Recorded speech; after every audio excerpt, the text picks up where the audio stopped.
लोग आज आप लोगों के लिए जो टॉपिक है वो है वनस्पति प्रजनन, अर्थात कायिक जनन भी कहते हैं इसको, वेजेटेटिव रिप्रोडक्शन या कायिक प्रवर्धन के नाम से भी जाना जाता है। ये पौधों में और जो सूक्ष्म जीव है उनमें सभी में पाया जाता है कायिक प्रवर्धन। ठीक है, तो कायिक प्रवर्धन जीवधारियों में किस प्रकार पाया जाता है, उसकी कौन कौन सी विधियां हैं, आज हम इस पर डिस्कस करने वाले हैं। और ये टॉपिक कक्षा 10 और कक्षा 12 दोनों के लिए बहुत इंपॉर्टेंट है, यूपी बोर्ड के लिए और सीबीएसई बोर्ड के लिए भी। लेकिन चूंकि मैंने हिंदी में बनाया है तो हिंदी मीडियम के विद्यार्थियों के लिए ये काफी यूजफुल और काफी महत्वपूर्ण होने वाला टॉपिक है। कक्षा 10 और 12 दोनों के लिए है ये। तो ठीक है, चलिए देख लेते हैं। तो पौधों में वनस्पति प्रजनन यानी कि कायिक जनन की कौन कौन सी विधियां हैं और कायिक जनन किसे कहते हैं, आज ये हमारा टॉपिक है। तो वनस्पति प्रजनन गाइस वो है पौधे के भाग से, कायिक मीन्स है सीधा, जैसे कहा जाता है ना कायिक, कायिक मीन्स काया से, काया मीन्स बॉडी, बॉडी से, शरीर से होने वाला जनन, यानी कि शरीर के किसी भी हिस्से से, चाहे चाहे किसी जीवधारी का पार्ट हो या किसी पौधे का पार्ट हो, किसी भी पार्ट से, किसी भी टुकड़े से नए पौधे का निर्माण या नए जीवधारी का निर्माण हो जाना कायिक प्रवर्धन यानी कायिक जनन कहलाता है। देख लीजिए, वनस्पति प्रजनन वह प्रक्रिया है जब पौधे के, देखिए यहाँ पौधे की बात कर रहे हैं, तो शाख वनस्पति भागों से, जड़ से, तने से, पत्ती से, कंद से, ट्यूबर, ट्यूबर आलू को कहते हैं, आलू जो होता है ट्यूबर, आलू को आलू ही लगा दिया जाता है, उससे नए पौधे निकल आते हैं। ठीक है, बल्ब यानी प्याज को बल्ब कहा जाता है, तो प्याज से नए पौधे का निर्माण, राइजोम। ठीक है, राइजोम होते हैं हमारे। ठीक है, अदरक, तो अदरक से भी, अदरक को सीधे लगा दिया जाए नए पौधे का निर्माण हो जाएगा। ठीक है, तो पौधे के किसी भी भाग से या पौधे, ठीक है, एक पौधे से दूसरे पौधे का निर्माण बिना बीज की सहायता से, तो वो क्या कहलाएगा, कायिक जनन कहलाएगा, कायिक प्रवर्धन कहलाएगा। समझ पाए होंगे आप। तो वनस्पति प्रजनन वह प्रक्रिया है जिसमें पौधे के शाकीय वनस्पति भागों, जड़, तना, पत्ती, कंद, बल्ब, राइजोम आदि से नए पौधे बनते हैं, तो उसको कायिक जनन कहते हैं। इसकी विशेषताएं ये हैं, इसमें केवल एक ही जनक की जरूरत होती है, नर और मादा की जरूरत नहीं होती, मेल और फीमेल गैमेट नहीं बनते, नर और मादा युग्मक नहीं बनते हैं, और सीधे किसी एक पेरेंट से या उसके किसी भाग से नए जीव का निर्माण हो जाता है। बहुत तेजी से होता है ये। ठीक है, तेजी से नई संतानें बन जाती हैं। जैसे आप लोग गन्ने में देखा होगा, गन्ने के पौधे को ही लगा देते हैं, गन्ने को ही बो दिया जाता है, तो गन्ने के पौधे से नई कलिकाएं बन जाती हैं, नए पौधे का निर्माण बनता है। अगर हम गन्ने के बीज लगाएं तो आप सोचिए कितने दिन में गन्ने का निर्माण होगा, कितने दिन में गन्ने बनेंगे। तो इसीलिए सीधे कायिक प्रजनन बहुत तेजी से होता है, इसीलिए इसमें सीधे गन्ने को बो दिया जाता है। आनुवंशिक रूप से समान होती है क्लोन, जैसा गन्ना बोएंगे वैसा ही बनेगा, मतलब एक दूसरे के समान होते हैं, नई संततियां पेरेंट्स के समान होती हैं, इसको क्लोन कहते हैं। कम ऊर्जा की आवश्यकता होती है इस प्रकार के रिप्रोडक्शन में।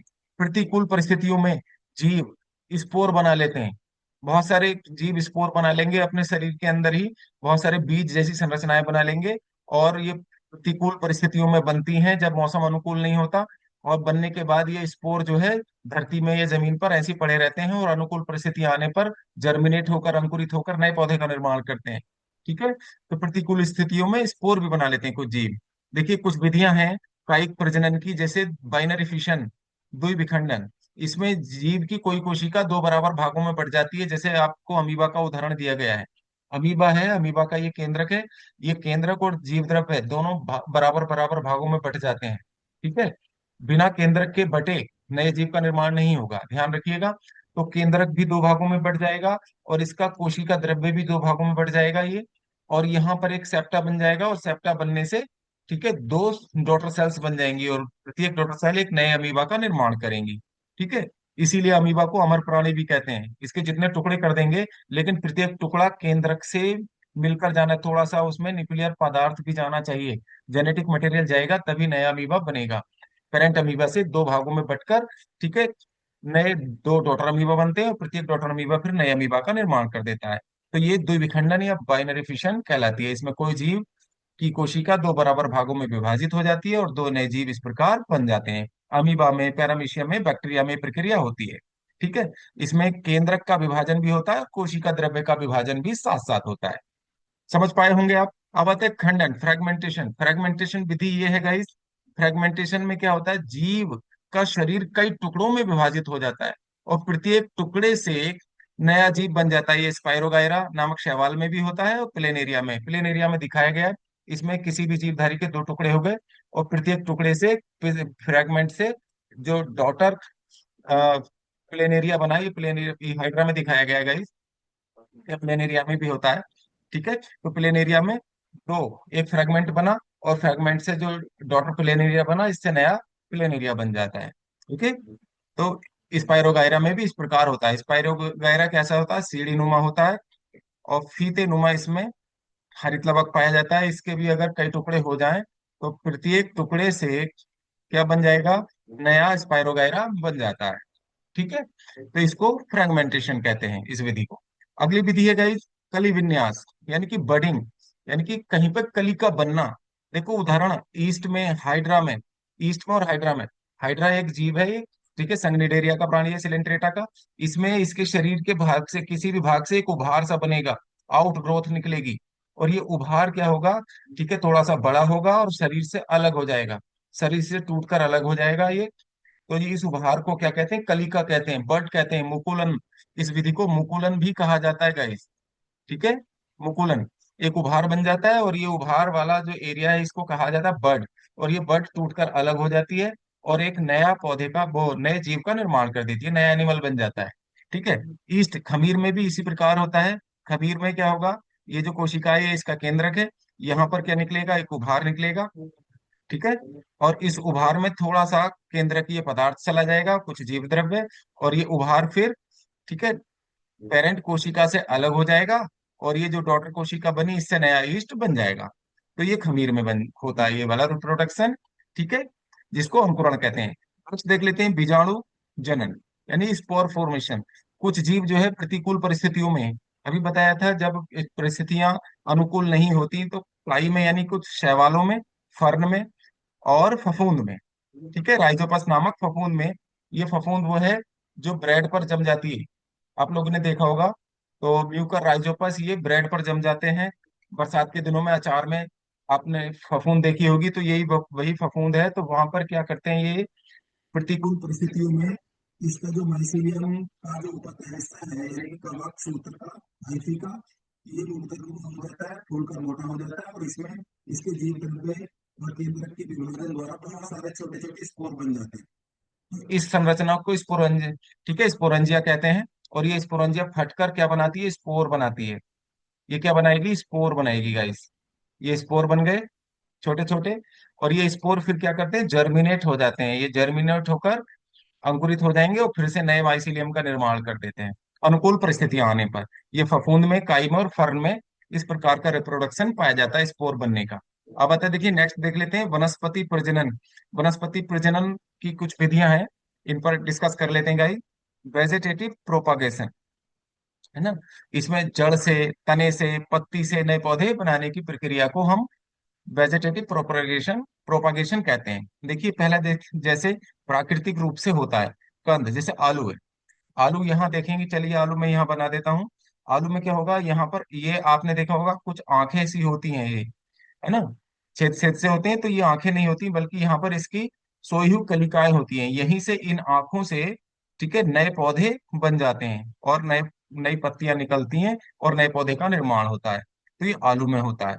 अरबी में होता है, ठीक है, राइजोम, अदरक में, अदरक में भी यहीं से जो बड्स हैं, बड्स आगे को निकलकर नए पौधे का निर्माण करती हैं। प्याज और लहसुन में, प्याज और लहसुन को बल्ब कहते हैं, तो प्याज और लहसुन से भी सीधे ही नए पौधे का निर्माण हो जाता है। ब्रायोफिल्म में पत्ती से होता है, ब्रायोफिल्म ये पत्ती है, अजूबा की पत्ती भी कहा जाता है। ठीक है, अजूबा की पत्ती होगी, तो इसके जो पत्ती के किनारे खांचे होते हैं, इन खांचों में से नई पत्तियां और जड़ें निकल जाती हैं, ठीक है, नए पौधे बन जाते हैं। ठीक है, इसीलिए शायद इसको अजूबा कहा जाता है, इस पौधे को। ठीक है, तो ये अजूबा के पौधे में इसको पत्थर चटा के नाम से भी जाना जाता है, पथरी में भी इसका इलाज, ठीक है, पथरी के इलाज में भी इसका उपयोग होता है। अजूबा के पौधे का कैसे होता है, ये आप लोग आयुर्वेदिक चिकित्सक की मदद से जान सकते हैं। ठीक है, तो इस प्रकार का जो वनस्पति प्रजनन है, वो क्या होगा? ठीक है, कृत्रिम विधियां हैं जो सीधे प्राकृतिक रूप से प्रोपागेट होती हैं।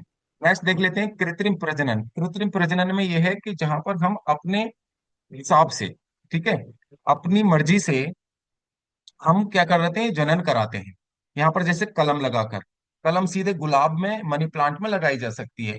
जैसे गुलाब की टहनी आपने देखा होगा, हम गुलाब की टहनियों को सीधे रोप देते हैं, ठीक है। तो ठीक है, इनकी टहनियों को काट कर सीधे रोप दिया जाता है, और यहाँ से फिर क्या होता है, नए, ठीक है, नए पौधे का जन्म हो जाता है। तो ये कहलाता है कलम बनाना। गूठन, लीची और चमेली में, ठीक है, गूठन या लेयरिंग करके।